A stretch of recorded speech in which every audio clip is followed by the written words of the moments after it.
Brother Eli, ang tanong ko po ay bakit ang isang tao o isang mangangaral ay tinatawag po na santo habang siya'y buhay pa? Tulad na lamang po yung Papa dyan po sa Roma, ang tawag ng mga Katoliko dyan ay Santo Papa. At bakit tinatawag na Papa? Ibig sabihin, Ama, kapatid na Eli. Yan po ba ay sang-ayon ng Biblia? At ang pangalawa ay yung ginagawang misa ng mga pari, yung ginagawa nilang pagmimisa, ayan po ba ay nasa Biblia, yung mga practice nila, yung mga estilo nila sa pagmimisa? Yan po ang aking gustong maliwanagan po dito, kapatid na Eli. Unang-una kapatid, wala pong misa sa Biblia. Kahit sa Bibliang Katoliko, pahanap mo nga sa computer kung merong salitang misa. Opo, ang gawin po natin kapatid, ito pong sinasabi ni kapatid na Eli, computer na po ang paghahanapin natin sa buong Biblia para mabilis na mabilis kung mayroon po bang mababasang misa sa Biblia. Sa Bibliang Katoliko na po mismo. Tingnan nyo po, ang bilis. Ito po ang findings po ng computer. Searching for misa in Bible version, Bibliang Katoliko. Result, no word or phrase found. Ibig sabihin, So, wala po pala sa Biblia, kahit sa Bibliang Katoliko, yung salitang misa. So, ano yung ginagawa nila doon po sa misa na sinasabi nila, kapatid na Eli? ibig sabihin, ang luloko lang yung misa-misa na yan na binabayaran. Magpapamisa ka, may bayad, primera, segunda, tersera. Parang kotse, no? Mga klase-klase ng misa. Iba-iba presyo. Unang-una, wala. So, parang kotse, parang yung kambyo ng kotse na may primera, segunda, tersera, at saka kwarta. So, ang dulo nun, kwarta. Kwarta po pala, ano, kapatid na Eli? Unang-una, wala namang misa sa Biblia. Hindi naman nagmisa si Kristo. Iyang misa, inimbento ng paring Katoliko yan para kumita. Sa misa, may mga panalangin para daw hanguin sa purgatorio, hanguin sa limbo, something like that. Ngayon, alam mo kapatid, walang misa sa Biblia. Huwag ka maniwala dyan. Yung tanong mong isa na bakit tinatawag Santo Papa yung Papa sa Roma, buhay pa. Kasi nga, naituro sa inyo ng Katoliko na ang santo, nagiging santo pagpatay na. Nasa langit na.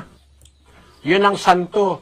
Maling paniniwala yon. Bakit po? Ang pagiging banal o santo, kailangan habang nabubuhay ka, gumawa ka na ng kabanalan. Yun. Pag gumagawa ka ng kabanalan, nagiging santo ka ngayon pa lang, nasa lupa ka pa lang. Basahin natin ang awit 16:3. Tungkol sa mga banal na nangasalupa, sila ang maririlag na mga kinalulugdan kong lubos. Basahin mo nga yan sa Kastila, Sister Luz. Ito po. A los santos que están en la tierra, y a los integros toda mi afición en ellos. Yan mo. Santos que están en la tierra. Mga banal na nasa lupa. Alin ba yung mga banal na nasa lupa? Basahin nga natin yung unang Korinto 1:1, kapatid na Luz. Si Pablo na tinawag na maging apostol ni Hesukristo sa pamamagitan ng kalooban ng Diyos at si Sostenes na ating kapatid sa iglesia ng Diyos na nasa Korinto sa makatwid bagay sa mga pinapaging banal kay Kristo Jesus na tinawag na mga banal. Yung mga nasa iglesia ng Diyos, ng una, yung mga nasa iglesia ng Diyos, tinawag na magbanal. Kaya yung mga nasa iglesia, tinatawag na mga banal. Santos. Basahin natin sa Kastila ang 1:2 ng unang Korinto. A la iglesia de Dios que está en Corinto, santificados en Cristo Jesús, llamados a ser santos. Llamados a ser santos. Tinawag na mga banal. Kaya po, ang Kristiyano, banal. Sa Katoliko, ang banal lang yung Santo Papa eh. Oo. Yung mga pare, hindi na banal eh. Yung mga Katolikong miyembro, hindi na banal eh. Oo. Sa Biblia, dapat lahat nagbabanal. Oo, tama po yun, kapatid na Eli. Yung mga dun sa Katoliko ay yung Papa lang ang santo. Pero yung mga pari na nasa baba niya ay hindi tinatawag na santo. Lalong-lalo na itong mga miyembro ng Iglesia Katolika, hindi po sila santo. Paano yun? Ano pa sa Biblia, kapatid na Eli? Yan ba ay maliligtas? Kasi hindi sila santo eh. Ang banal po, ibig sabihin, gumagawa ng kabanalan habang nabubuhay tayo. Basahin natin ang unang Pedro, ganito po ang nakasulat. Pakinggan nyo sa versikulo 15. Ngunit yamang banal ang sa inyo'y tumawag, ay mangagpakabanal naman kayo sa lahat ng paraan ng pamumuhay. Sapagkat nasusulat, kayo'y mangagpakabanal, sapagkat ako'y banal. Ang Diyos ay banal, utos ng Diyos sa tao, magpakabanal din. Sa lahat ng paraan ng pamumuhay. Sa pagsasalita, banal na pagsasalita. Sa pakikisama, banal na pakikisama. Sa pag-ibig, banal na pag-ibig. Sa pagdadala ng pamilya, banal na pagdadala ng pamilya. Banal na pagsama ng asawa. Banal na pagturing ng magulang sa anak at ng anak sa magulang. Yun po ang kabanalang tinatawag. Kaya nagkakamali sa Katoliko, kung tinatawag nila ang Santo Papa na banal, siya lang ang banal, yung iba hindi na banal. Para bang yung Papa lang ang banal, dapat sana lahat sa tunay na iglesia, lahat dapat gumawa ng kabanalan. Alin ba yung kabanalan na gagawin natin? Basahin natin ang 7:12, kapatid na Luz, sa Aklat ng Roma. Kaya nga, ang kautusan ay banal, at ang utos ay banal, at matuwid at mabuti. Ang kautusan ng Diyos, yun ang ikababanal natin. Sapagkat ang kautusan ay banal, ang utos ay banal, matuwid at mabuti. Sabi ng kasulatan. Kaya po, masasabi ko kapatid, sa Iglesia Katolika, hindi tinuturuan ng miyembro ng kabanalan kasi hindi naman itinuturo yung aral ng Diyos Hindi naman binabasa yung Biblia, babasa ng 2 talata, isasara na. Tapos magdadadaldal na yung pari sa pulpito, hindi naman ipinapaliwanag yung salita ng Diyos. Yung salita ng Diyos, yun po ang nakakapagpabanal. 17:17 ng Juan. Pakabanalin mo sila sa katotohanan. Ang salita mo'y katotohanan. Kita nyo, ang nakakapagpabanal sa tao, yung salita ng Diyos. Yung nasa Biblia, yung ginagawa ng pare, di naman binabasa Biblia. Mas maraming kwento kaysa sa pagbabasa ng Biblia.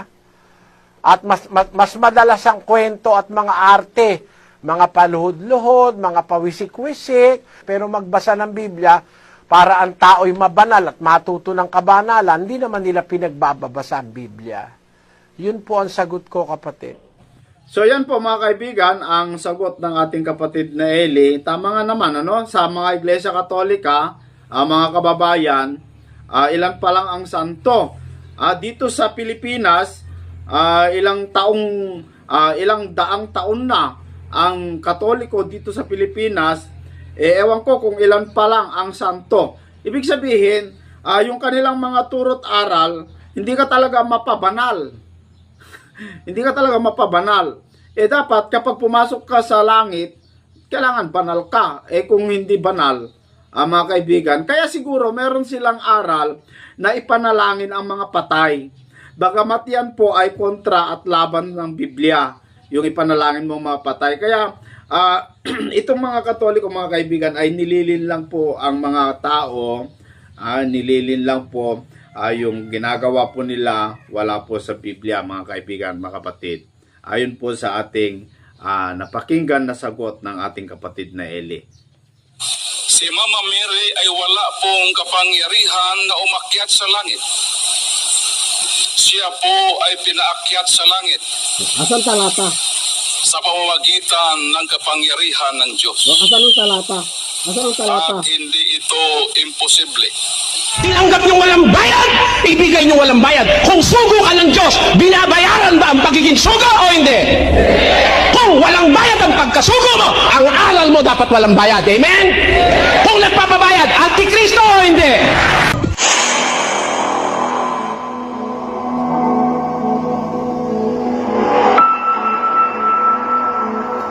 Paano sasawayin? 1.13 ng Tito.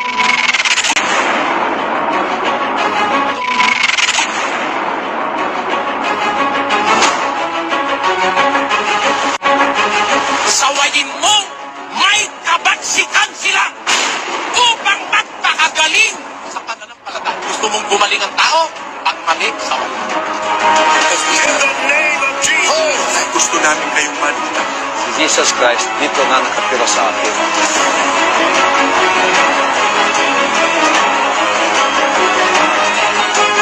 Ang pagmamahal sa kapwa, pati yung nasa labas ng iglesia nila, pinakikialam ang hatulan. Sa Biblia, ang sabi ni Pablo, sa labas, Diyos ang humahatol. Pag walang kontra sa mali, lahat ng tao maniniwala sa mali.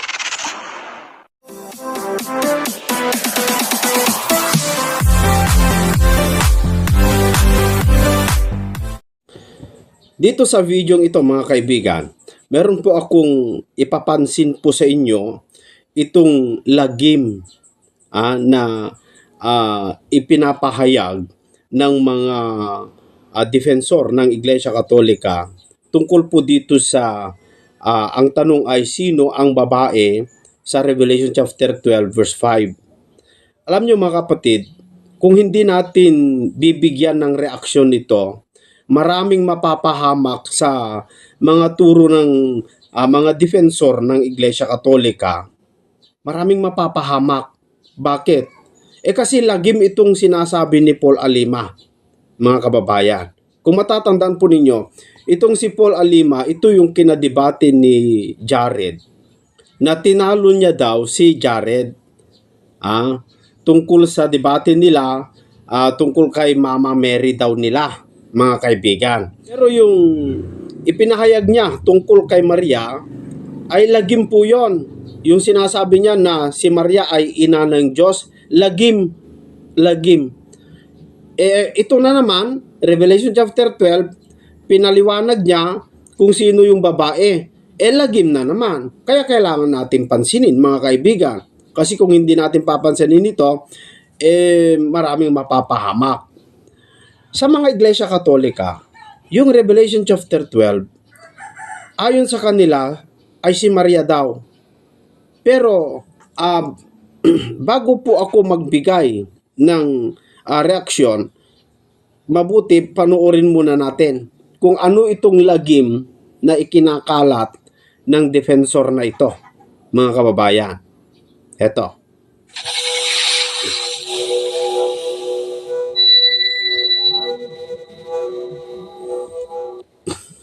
Kaya sa Acts of the Apostles ay ating makikita ang explicit passages Explicit ng passages ating daw. mahal na ina magkasama si John the Beloved na nanalangin sa pagparito ng Espiritu Santo. Mula Dito pa lang, umpisa pa lang, lagim na. Umpisang-umpisa pa lang, lagim na itong sinasabi na ni Paul Alima na ito. Mga kaibigan. Bakit? Mga kapatid. Kasi, mga kababayan, sabi niya, si Birhen Maria daw, at saka si John the Beloved, nagtulong manalangin. Para saan? Para bumaba ang Espiritu Santo. Ito mga kaibigan, lagim ito Kailan nagkasama si Maria at saka si John the Beloved upang manalangin para ang Espiritu Santo ay bababa? Kailan? Mga kababayan, wala yan, hindi totoo yan, lagim yan, lagim. Paul, lagim yan, lagim. sana ay maging tapat naman kayo sa inyong mga miyembro. Maging tapat lang kayo, no? Bakit? Kasi hindi naman si Maria at saka si John the Beloved ang nanalangin para bumaba ang Espiritu Santo ng Diyos. Walang ganyan, wala. Tinitiyak ko, wala yan, mga kababayan. Kaya lagim ito. Yun daw ang explicit na nakita niya para maunawaan kung asan si Maria. Ito, ituloy natin. Wala na tayong makikita na explicit na statement ng Biblia kung saan na kumaroon ang mahal na birhen. Hanggang nang si John the Beloved ay sumulat sa huling aklat ng Biblia dito sa Apokalipsis, Kabanata 12, Talata 1. At ito po ang ating mababasa. Lumitaw ang isang dakilang tanda sa langit. Isang babaeng nararamtan ng araw. Nasa ilalim ng kanyang mga paa ang buwan. At sa ulo ay may koronang may 12 bituin.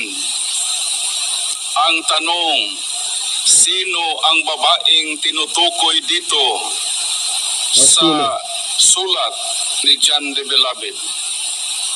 Dito sa talata 5, nagbigay po si John ng isang deskripsyon tungkol sa babaeng ito. Sino yan? Isinilang niya ang isang lalaki na maghahari sa lahat ng mga bansa ng may sitrong bakal. Ngunit dinala ang kanyang anak sa harap ng Diyos at sa kaniyang luklukan. Sino ba ang babaeng nakita ni John na nandoon na sa langit? Maliwanag ang deskripsyon na ang babaeng Dito pa lang ay de balde na itong si Paul Alima no?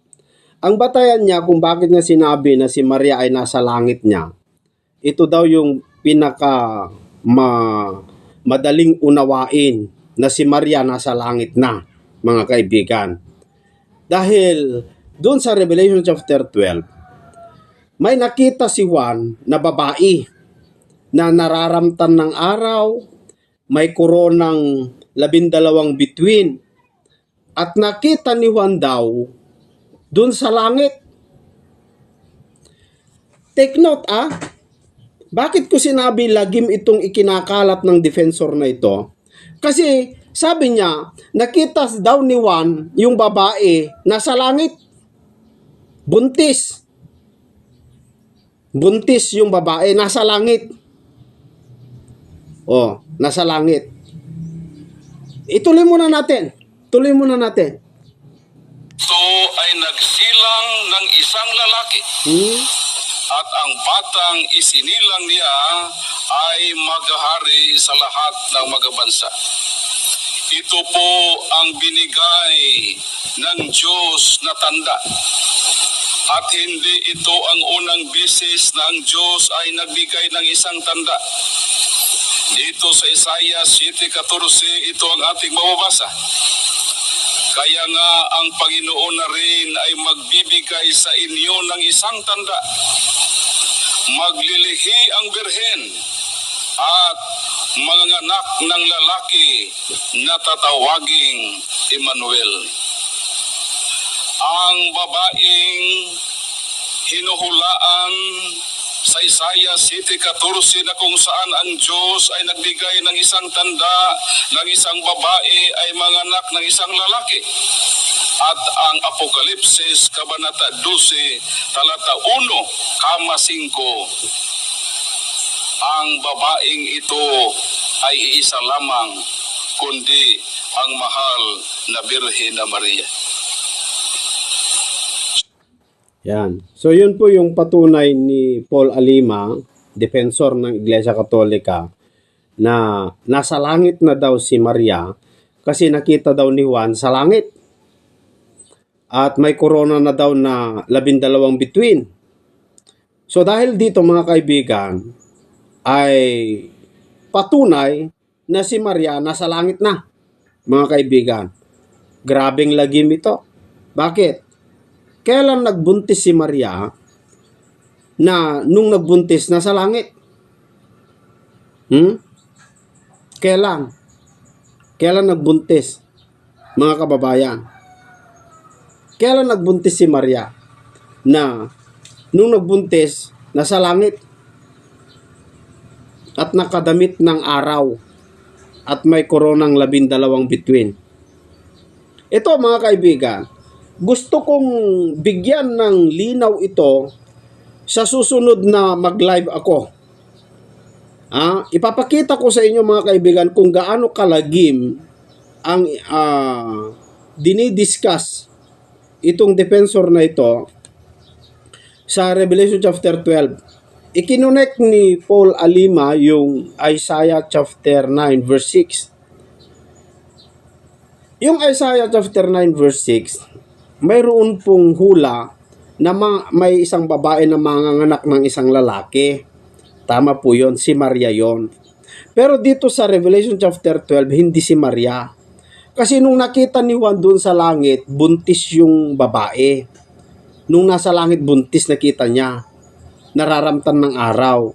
Kailan si Maria nagbuntis na doon sa langit? Wala mga kaibigan. Hindi totoo yan. Sa live mga kapatid, bibigyan ko ito ng liwanag. Abangan nyo lang mga kapatid. O ano pa yung ibang mga ipapahayag na katakot-takot na lagim itong mga defensor ng Iglesia Katolika.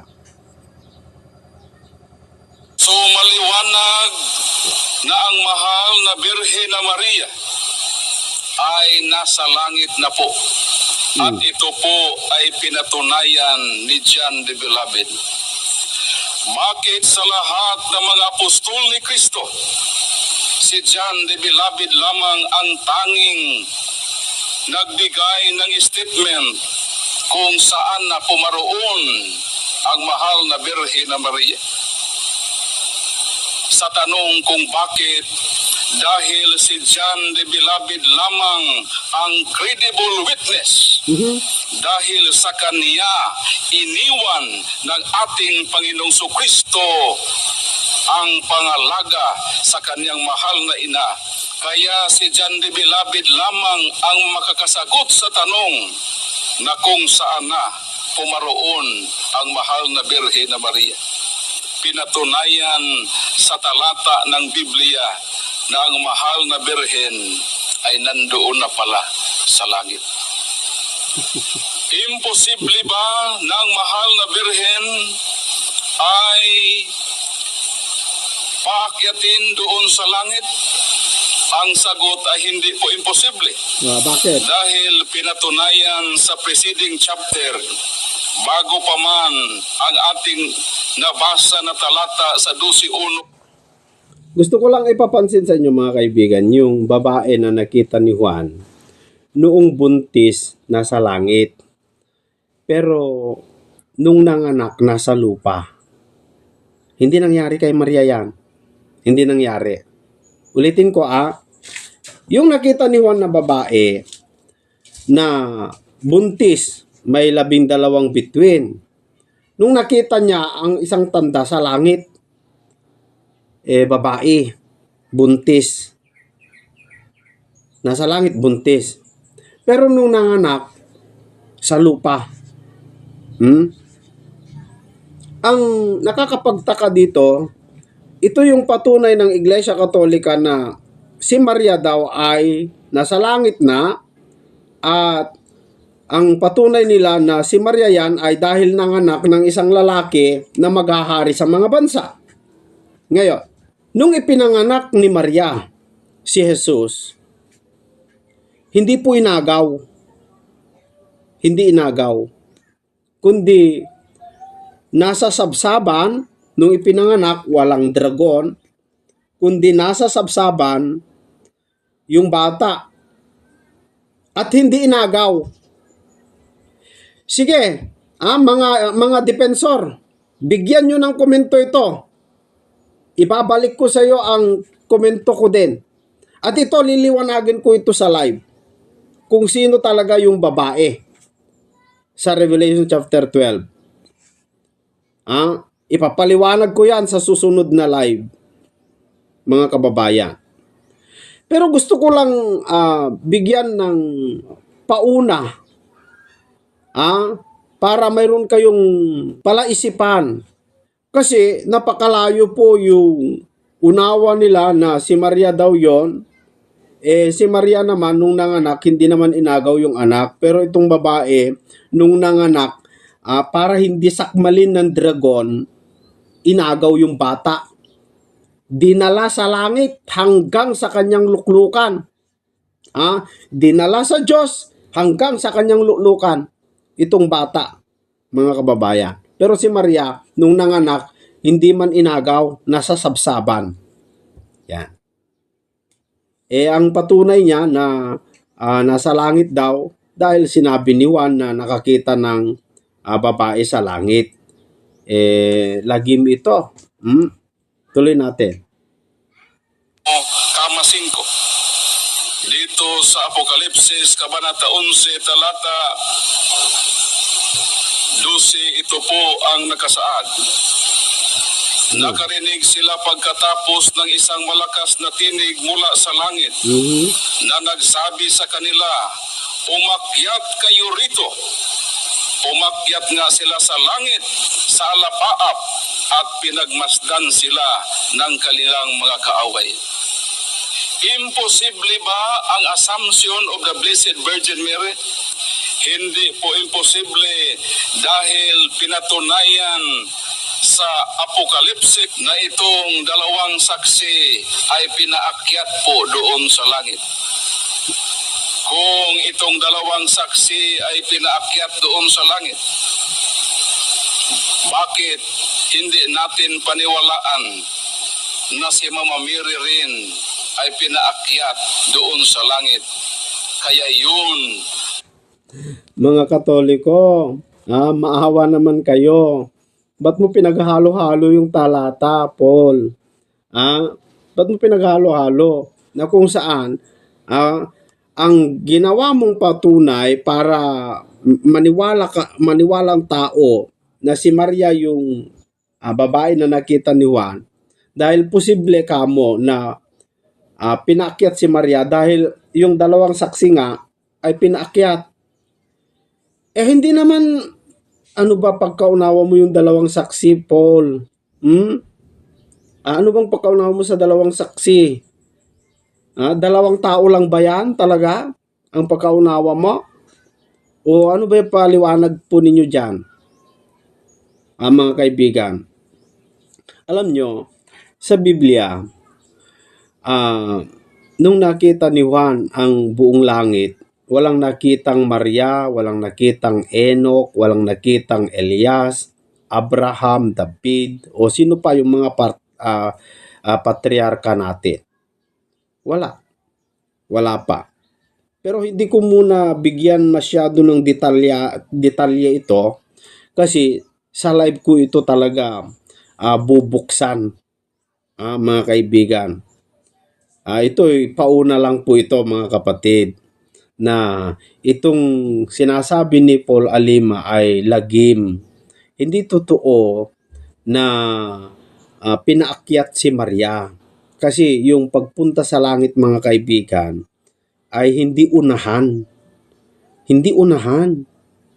Kundi ang pagpunta sa langit, sabay-sabay. Sabay-sabay yan, Paul Alima. Hindi, porket si Maria ay naging ina ni Kristo ay pinaakyat na at naging queen ng heaven. Ano naman unawa yan? Abangan nyo ito sa live. Ipapakita ko sa inyo. Mayroon pang lagim na sinasabi nito Ituloy natin. Ang Assumption of the Blessed Virgin Mary. Mary was taken up into heaven by the power of our heavenly God, O asa nung talata mo? whereas Christ ascended by His own power as God. Alam nyo, lagim walang talata na si Maria ay iniakyat. Wala. Paul, wala. Maawa ka naman. Maawa ka sa mga tao. Kwento mo lang yan. Haka-haka. Wala kang mababasang talata na si Maria ay iniakyat sa langit. Wala. Pakinggan nyo mabuti mga kaibigan. Wala. Kwento lang. Itong mga Iglesia Katolika, itong mga miyembro, parang awan nyo. Kaluluwa ang nakataya rito. Kaluluwa, impyerno pong bagsak ang maniniwala sa mga hindi nagsisiyasat. Kasi, alam nyo kasi mga kaibigan, ang mga tao dahil ang tingin nila sa mga pari, sa mga defensor ay napakataas ang pagkaunawa sa Biblia. Kaya tiwalang-tiwala na sila, hindi na sila nagsasaliksik. Pero kung talagang nagsasaliksik ka at naunawaan mo ang Biblia, puro lagim itong sinasabi ni Brother Paul Alima. Puro lagim. O Jared, ito ba yung tumalo sa'yo? Ito yung pinaniwalaan mo? Lagim itong sinasabi Lagim, mantakin mo, by the power of Jesus Christ daw, ay iniakyat si Maria. Through the power of Jesus Christ. Hindi naman ako tutol na si Kristo kaya niyang iakyat ang tao. Pero asan ang talata mo? Na si Maria ay iniakyat na. Kasi darating ang panahon, aagawin tayo mula lupa hanggang sa alapaap pagbalik ng Panginoong Jesucristo. Pero pagdating niya yon. Pero ngayon wala pang inagaw, wala pa. Wala pa. Baka sabihin nila, meron si Enoch, si Elias. Yan. Yun yung mga nila Pero hindi ko muna bibigyan ng detalyado ito, no? Kahit si Elias, hindi po napunta sa langit na yung mga langit. Dinala sa langit pero hindi sa mga langit. Kasi ang langit kasi mga kaibigan, umangat ka lang sa lupa, for example, ito ang langit, ito. Umangat ka lang, layuan mo lang yung lupa, langit na yan first heaven na yan. Basta umangat ka, napunta ka sa alapaap o napunta ka sa lampas ng mga kahoy, langit na yan. Yan yung tinatawag na first heaven. Doon doon iniangat si Elias, but hindi sa mga langit. So, bumasa ka nga. Pati ikaw, Kabornok, bumasa ka nga ng talata na si Elias ay iniakyat sa mga langit. Si Elias, inagaw, iniakyat sa pamamagitan ng ipo-ipo. Alam naman po natin na yung ipo-ipo ay hangin yan na umiikot-ikot. Kung nakakita na kayo ng ipo-ipo, ganun po ang ipo-ipo. At kapag matamaan ka niyan, ililipad ka niyan. Ililipad ka sa taas. Kapag inilipad ka at tumaas ka, langit na kasi yon. Ganun po yon. Ganun po yon mga kaibigan. Pero hindi sa mga langit. Kaya itong sinasabi niya na si Maria daw ay iniakyat sa pamamagitan ng kapangyarihan ng ating Panginoong Jesucristo. Mangyayari na tayo po talaga mga kaibigan ay aagawin. Pero pagbalik ni Kristo, hindi isa-isa na tulad na sinabi niya na si Maria ay iniakyat na? Hindi. Wala kang mababasa, Paul Alima. Hihintayin ko. Kung may mababasa ka na si Maria ay iniakyat, sige, hintayin ko. Magkaiba po yung assumption at ascension. Si Mama Mary ay wala pong kapangyarihan na umakyat sa langit. Siya po ay pinaakyat sa langit Asan talata? sa pamamagitan ng kapangyarihan ng Diyos. Asan ang talata? Asan ang talata? At hindi ito imposible. Dahil ang mahal na Birhena Maria ay ginawa ng Diyos ng dakilang mga bagay. Dito sa Ebanghelyo ni San Lucas, Kabanata 1, talata 48 hanggang 49, ito po ang ating mababasa. Narito mula ngayon ay tatawagin akong mapalad ng lahat ng salit-saling lahi, sapagkat gumawa sa akin ang makapangyarihan sa lahat ng dakilang mga bagay. So our Almighty God has done great things to the Blessed Virgin Mary. Kaya hindi po imposible. Dito mga kaibigan, sinabi niya na kaya daw hindi posible na si Maria ay iniakyat dahil tinawag daw si Maria bilang Blessed Virgin Mary. Yun ang kanyang sinabi. Pero kung napansin po ninyo yung kanyang talata, mga kaibigan at mga kababayan, hindi po ang Diyos ang nagsabi kay Maria na blessed. Ang nagsabi si Maria, hindi ang Diyos. Bagamat totoo yung sinabi ni Maria na siya ay tatawagin na pinaka mapalad sa lahat ng salit-saling lahi. Pero sa Diyos hindi. Huwag mo naman sabihin, Paul Alima, na ang Diyos ang nagsabi na si Maria ay pinaka-blessed. Kasi sa Diyos, lahat ng mga taong sumasampalataya ay blessed. Hindi lang si Maria. Pero si Maria ang nagsabi na tatawagin akong pinaka-mapalad. Saan? Sa lahat ng mga tao. Si Maria nagsabi noon, hindi ang Diyos. Hindi ang Diyos. Pero ang Diyos, ang sabi niya, ganito. Magbasa ako, no? Dito sa Lucas chapter 11, verse 27. Nung si Kristo ay nangangaral, may tumayong babae. Ganito sinabi niya.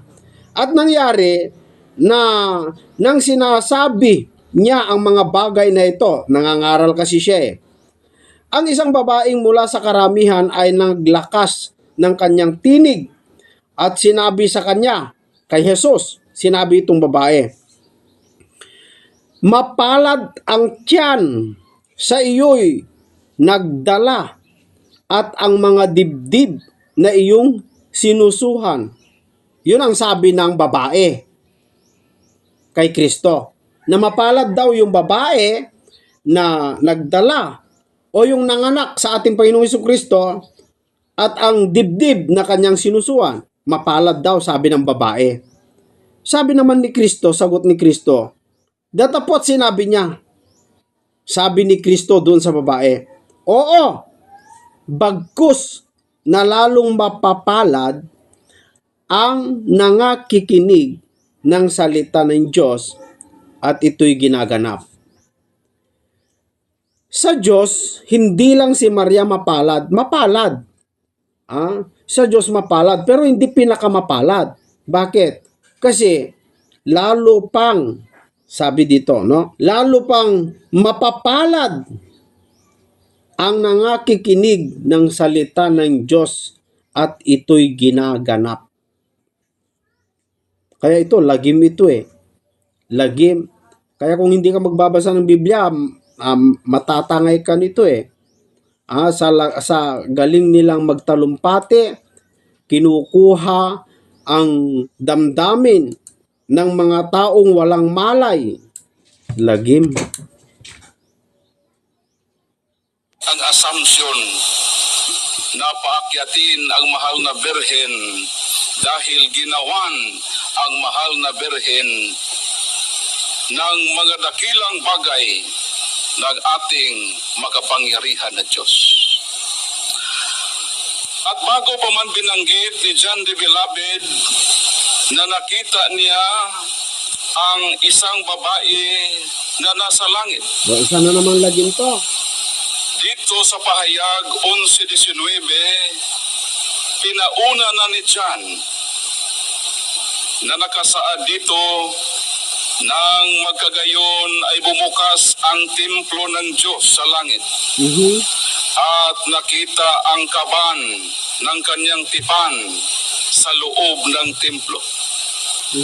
So dito sa talatang ito, bago pa man nakita ni John ang babae na tumutukoy sa mahal na Birhen na Maria, Yan, tumutukoy daw. nakita ni John ang Ark of the Covenant na nandoon na po sa langit. Ano yung kaban? Sa Old Testament, meron pong Ark of the Covenant sa Old Testament. At ano ba ang nasa loob ng Ark of the Covenant? Tipan. Sa Hebro, Kabanata 9, Talata 4, Tipan. ang nasa loob po ng Ark of the Covenant ay nasa loob doon ang Decalogo. What is Decalogo? Dika means 10. Logo means word. At nandoon din ang rod of Aaron na nagrepresenta sa pagkapari. At nandoon din ang mana, ang tinapay na kinakain ng mga Israelita sa kanilang journey to the promised land. Maganda to eh. Ang tanong, sino ba ang pinipresentahan ng tatlong mga bagay na nandoon po sa Ark of the Covenant?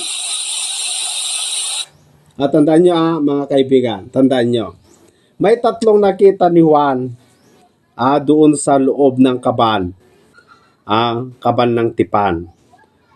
Ano daw ang inire-represent yung tatlo na yon?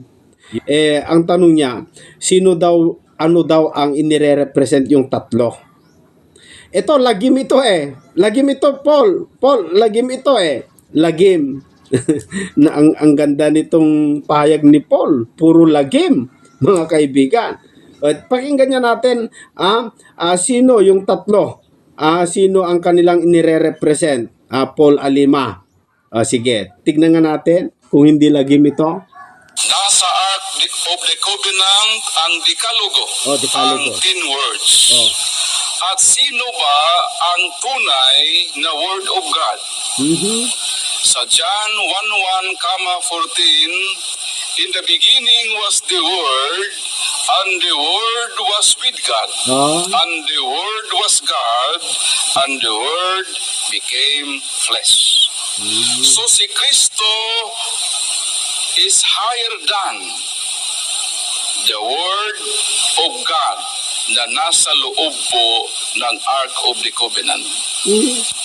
Ang ating Panginoong Kristo is higher than sa rod of Aaron na nagrepresenta po sa priesthood, sapagkat si Kristo po sa Hebro Kabanata 5 Talata 10, siya po ang high priest according to the order of Melchizedek. At si Kristo is higher than the heavenly manna na kinakain ng mga Israelita. Sa John 6:51, sabi ni Jesus, I am the living bread that came down from heaven. Anyone who eats this bread will have eternal life.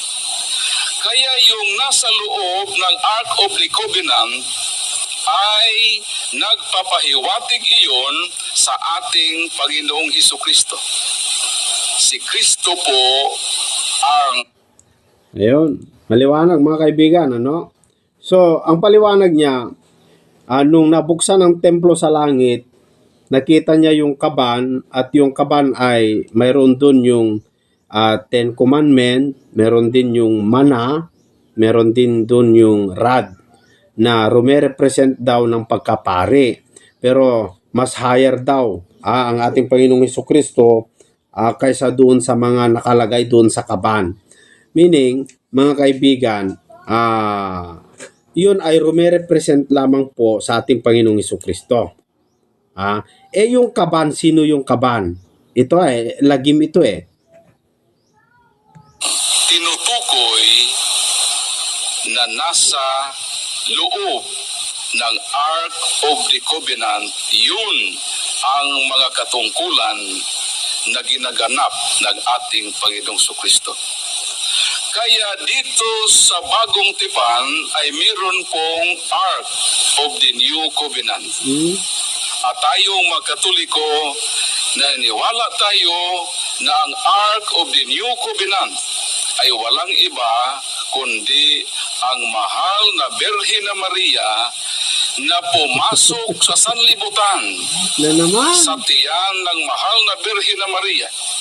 Siya po ay mas mataas pa sa Decalogue sapagkat siya... So maliwanag sa mga defensor, yung kaban ng tipan na nakita ni Juan, si Maria na naman yon. Si Maria na naman. Isa na namang patunay nila na talaga nasa langit na, kasi nung nakita ni Juan na yung templo sa langit ay nabuksan, nakita niya yung kaban na yun ay si Maria, rumerepresent bilang si Maria, mga kaibigan. At yung nasa loob ay si Kristo na naman. Lagim, puro lagim ito puro lagim ito, mga kaibigan. Di bale sa live, bibigyan natin ng linaw ito, mga kaibigan. Bibigyan natin ng linaw ito. Pero itong pinapaliwanag ni Paul Alima ay lagim ito. Lagim ito, mga kababayan. Tiyak na tiyak. Bakit? Kasi hindi naman si Maria yung Ark of the Covenant tandaan nyo yung nakita ni Juan, bibigyan ko kayo ng clue. Nung nakita ni Juan, bukas ang langit, ay bukas ang templo. Bukas ang templo sa langit. Nung nabuksan yung templo sa langit, doon sa bukas na templo, nakita ni Juan yung kaban. Nakita ni Juan yung kaban, mga kaibigan. Nakita ni Juan yung kaban. Ang pakahulugan ni Paul Alima, yung kaban, si Maria, mga kababayan. Si Maria daw yung kaban. Basahin nga natin yung binasa niya. Kasi yung kanyang Biblia ay iba mga kaibigan no? Sa chapter 11 sa verse 19, ganito po ang mababasa. At nabuksan ang templo ng Diyos, yung templo ng Diyos na nasa langit. May templo daw na nabuksan doon sa langit. Ang pinagtatakahan mo dito, mga kaibigan, nakita ni Juan yung templo ng Diyos sa langit. Ang katunayan, doon sa last chapter o yung chapter 21, walang nakita si Juan na templo doon. Pero dito may nakita. Parang magkakontra, no? Pero ito, bibigyan ko ng linaw sa live, mga kaibigan. Ang gusto ko lang ipapansin, nakita ni Juan yung templo bukas sa langit. At nakita sa kanyang templo ang kaban ng kanyang tipan. Wala namang sinabi dito na yung kaban ng tipan, sumunod na nakita ni Juan ay rod. Sumunod na nakita ni Juan ay mana. Wala naman. Kasi kung basahin natin diretso ito, ganito. At nabuksan ang templo ng Diyos na nasa langit at nakita sa kanyang templo ang kaban ng kanyang tipan at nagkaroon ng mga kidlat at mga tinig at mga kulog at isang lindol at malaking graniso. Asan ang rad dyan? Asan ang mana, mga kaibigan, na nakalagay? Ito yung sinasabi ko na kung hindi mo papansinin itong pinagsasasabi ng mga punto por punto, ay nako, wala mga kababayan. Tignan mo, walang talata, dinidisplay. Binabasa lang niya. Mahuhuli siya mga kapatid. Pero, ganun pa man, ito sa live mga kaibigan, abangan po ninyo. At kung makalimutan ko man kapag ako'y nakapag-live, sana ipaalala nyo. Bibigyan ko ito ng linaw, ng mas malinaw. Kasi ito, lagim ito, madilim na pagpapaliwanag ito mga kaibigan. O ituloy natin. Si Maria daw yung kahon. Siya po ang tunay na Word of God sa Apokalipsis 19:13. Siya po Hindi po tayo tutol mga kaibigan na si Kristo ay Word of God. Yung berbo nagkatawang tao, hindi po tayo tutol doon mga kapatid. Pero ang tinututulan natin yung sinabi niya na yung nakita ni Juan doon sa Revelation na yung Ark of the Covenant, nakita niya doon sa loob ng rod at mana. At saka kaban 10 commandments.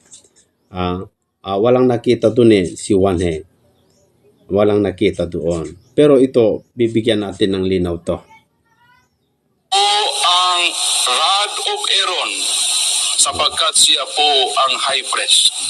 Siya po ang heavenly manna dahil siya po ang tinapay na nagbibigay ng buhay na walang hanggan.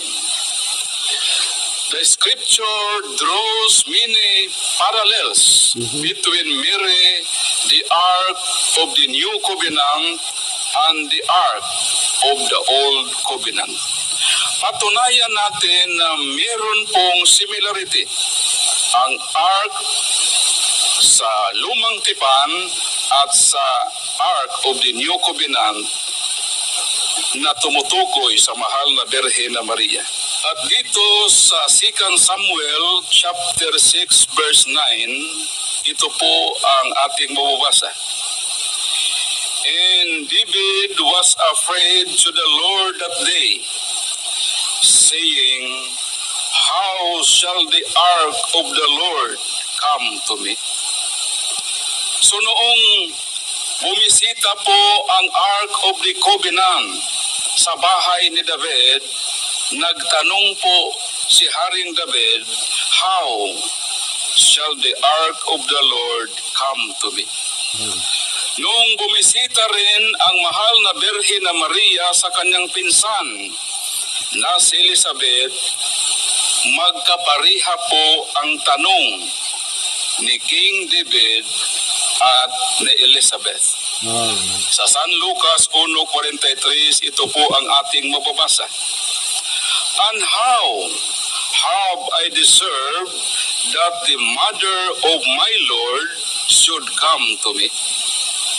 So ibig sabihin, sa dalawang statement ay magkahawig po ang Ark sa Old Testament at ang New Ark of the Covenant na ang mahal na Birhen na Maria. Hindi lang isang beses na may similarity ito. Dito sa pangalawang Samuel, Kabanata 6, talata 11, ito po ang ating mababasa. And the ark of the Lord abode in the house of Obed-Edom 3 months. And the Lord blessed Obed-Edom and all his household. So ilang buwan tumira ang Ark of the Covenant sa bahay ni Obed-Edom na pinagpala po si Obed-Edom? Ang sagot ay 3 buwan. Dito sa Ebanghelyo ni San Lucas, Kabanata 1, talata 56, ito rin ang magkahawig sa mahal na Birhen na Maria na ating kinakilala na Ark of the Covenant. And Mary remained with her about 3 months and returned to his own house. Ang Ark sa Old Testament ay tumira sa bahay ni Obed-Edom 3 buwan. At si Mama Mary, ang Ark of the New Covenant ay tumira rin sa bahay ni Elizabeth 3 buwan. Kung papaanong na-bless si Obed-Edom, ay na-bless din si Elizabeth. Sa Lucas 1:41, Yan. Okay na yan. Okay na yan yung lagim na pinapakalat mo. Okay na yan, mga kaibigan. Ito mga kapatid, ikinakapit niya yung Ark of the Covenant kay Maria. Dahil si Maria daw ang nagdala mula sa sinapupunan niya, andun si Kristo. Na yung si Kristo kasi daw ay Word of God. So doon na ikinakapit niya na si Maria yung nakita ni Juan na kaban dahil yung kaban daw ay paglagyan ng tipan. Yeah? Kung titignan mo nga naman mga kaibigan ay parang totoo itong sinasabi ni Paul Alima, pero nakita natin yung napakaraming kasinungalingan, no, na kanyang pinapatunayan mga kaibigan. Sabi daw ng Diyos pinakamapalad si Maria. Pero wala naman nun. Kundi ang nagsabi nun, si Maria. Hindi po ang Diyos. Kundi ang sabi po ng Diyos, mapalad niya si Maria, pero hindi siya yung pinakamapalad. Kundi mas mapalad pa daw, sabi ng Diyos, yung tao na nagbabasa ng kanyang mga salita at tinutupad yung kanyang nababasa. Mas mapalad pa daw, mga kababayan. Maraming mga sinabi ni Paul Alima na kasinungalingan, gaya na lamang po mga kapatid yung sinabi niya, binasa niya dito sa Revelation chapter 11 na nung nakita ni Juan yung templong bukas at nakita niya yung kaban, sa loob daw ng kaban andun yung rod at saka andun daw yung mana, mga kaibigan, at saka yung tipan na siyang rumerepresent daw sa ating Panginoong Jesucristo. Lagim po yun. Kasi binasa natin yung Revelation chapter 11 verse 19. Ang nakita lang naman ni Juan doon nung nabuksan ang templo ng Diyos ay yung kaban. Pero alam nyo, sa totoo lang mga kaibigan, napakaganda ito. Kung maunawaan mo lang, napakaganda ito. Napakahiwaga ito. At yan ang ating liliwanagin sa ating live mga kababayan. Ngayon, isa pa sa mga lagim na sinasabi ni Paul Alima ay sa umpisa pa lang mga kaibigan, meron na siyang ikinalat na lagim doon sa kanyang sinabi na si Maria daw at saka si Juan nagtulong manalangin para bumaba ang Espiritu Santo ng Diyos. Iulit natin yon banda doon. ang ating mahal na ina, magkasama si John the Beloved na nanalangin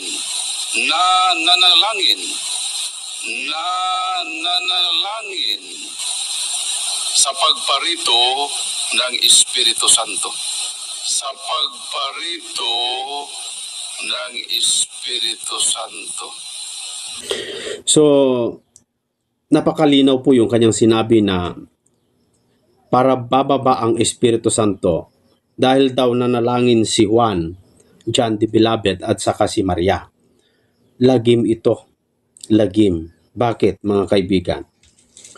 Basahin natin sino yung nanalangin para ang Espiritu Santo ng Diyos ay bababa. Kaya sinasabi ko, walang talata na si Maria ay nanalangin para bababa ang Espiritu Santo. Kundi ang nanalangin mga kaibigan, dito sa libro ng Juan, kapitulo 14, sa versikulo 16, ganito ang sinasabi. At ako'y dadalangin sa Ama. At kayo'y bibigyan niya ng ibang mang-aaliw. Papanaw kasi si Kristo, babalik na sa kanyang Ama. At sa kanyang pagbabalik sa kanyang Ama, nanalangin. Ano ang hiniling niya sa kanyang Ama? Upang magbigay ng ibang mang-aaliw bilang kahalili niya, mang-aaliw sa mga alagad. Yun ang naging kahalili niya.